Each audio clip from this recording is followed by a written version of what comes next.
क्या आपने कभी सोचा है कि शायद हम अपनी जिंदगी की सबसे बड़ी नेमत को खुद अपने हाथों से खो रहे हैं? क्या हो अगर मैं आपसे कहूं कि एक ऐसा छोटा सा अमल है जिसे हम अक्सर नजरअंदाज कर देते हैं, लेकिन वही अमल कयामत के दिन हमारी नजात का जरिया बन सकता है। अफसोस की बात यह है कि बहुत से मुसलमान इस हदीस को जानते ही नहीं, और जो जानते हैं वो भी अक्सर उस पर अमल नहीं कर पाते।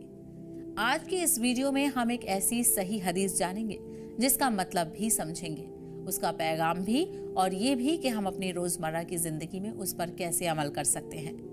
यकीन मानिए, अगर आपने इस वीडियो को आखिर तक देखा तो शायद आपकी सोच और आपकी जिंदगी दोनों बदल जाए। हजरत अबू हुरैरा रजी अल्लाह अन्हु से रिवायत है कि रसूल अल्लाह सल्लल्लाहु अलैहि वसल्लम ने फरमाया, मुस्कुराना भी सदका है।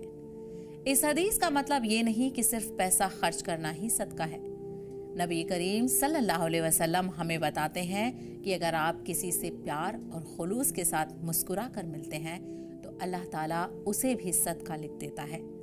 यानी किसी का दिल खुश करना, किसी उदास इंसान के चेहरे पर मुस्कान लाना, या सिर्फ अपने अखलाक से किसी का दिन बेहतर बना देना, ये सब भी अल्लाह के नजदीक बहुत कीमती अमल है। जरा सोचिए, कितनी बार ऐसा होता है कि हम अपने घर वालों से, दोस्तों से या दफ्तर के लोगों से बिना मुस्कुराए बात करते हैं। हमें लगता है कि मुस्कुराने से क्या फर्क पड़ेगा, लेकिन शायद सामने वाला इंसान अपने दिल में बहुत बड़ा गम लेकर बैठा हो सकता है आपकी एक मुस्कुराहट उसे उम्मीद दे दे, और वही छोटी सी मुस्कान आपके लिए आखिरत में बड़ा अज्र बन जाए। इस्लाम हमें सिर्फ बड़ी बड़ी इबादतें नहीं सिखाता, बल्कि इंसानों के साथ अच्छा बर्ताव करना भी सिखाता है।